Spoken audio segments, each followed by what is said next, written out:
Hiya, it's Katerina, your HSP English teacher. Today I'm going to info dump on you in the best way possible. This is the part of a new series where I share 3 words or phrases I found fascinating over the past week. No long lectures, just interesting real-life English served gently.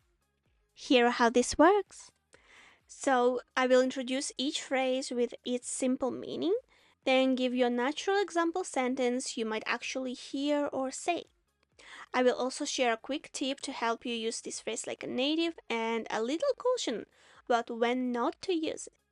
And of course, I will tell you a fun fact about where the phrase comes from because I love a good story behind words. You all know it, right?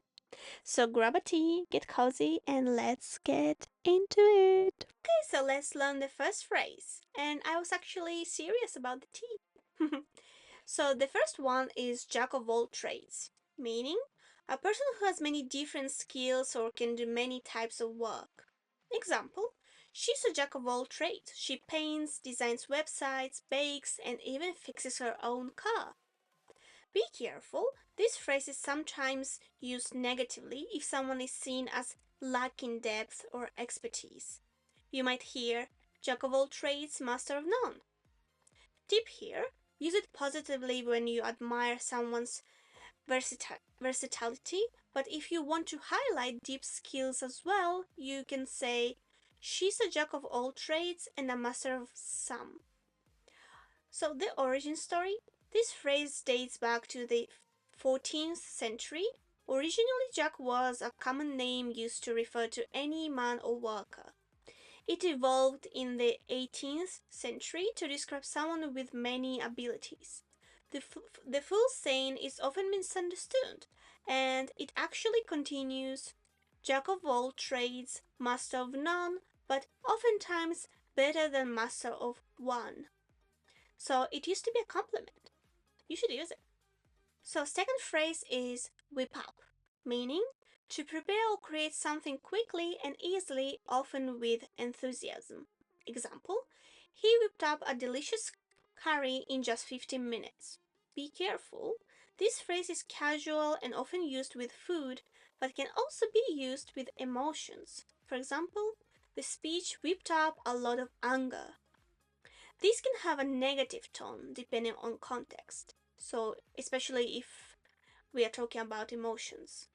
So tip here, if you're not sure, just use it with food or quick creations. For example, let me whip up some coffee.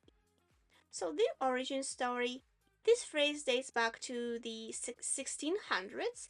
It comes from the verb whip, meaning to beat something quickly, like eggs or cream, or people sometimes, combined with up, which suggests completing or finishing the action.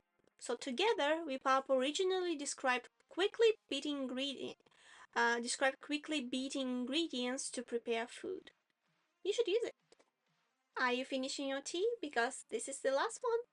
So the last one is to take everything in stride, meaning to stay calm and composed when facing difficulties or challenges. Example, she took the cancellation in stride just booked another flight. Be careful, this phrase means emotional steadiness, not avoiding or ignoring problems. It's about handling challenges gracefully. So tip here, use it to describe someone who is emotionally resilient and adaptable. It's a great way to compliment someone's maturity and calm attitude. So the origin, this comes from the idea of walking or running with steady, confident steps. Stride. You should know it actually if you want to score higher than 7.0 in IELTS, and it's in the textbook actually. So stride means a long, smooth step. To take something in stride means to keep moving forward without letting obstacles knock you off balance. You should use it. And that's a wrap for today's info dump. Yay! I hope you enjoyed these 3 phrases and feel ready to use them. Remember, learning new words isn't about memorizing, it's about seeing how they fit naturally into real life. If you found this helpful, please give the video a thumbs up and don't forget to subscribe for more gentle English tips every week. See ya!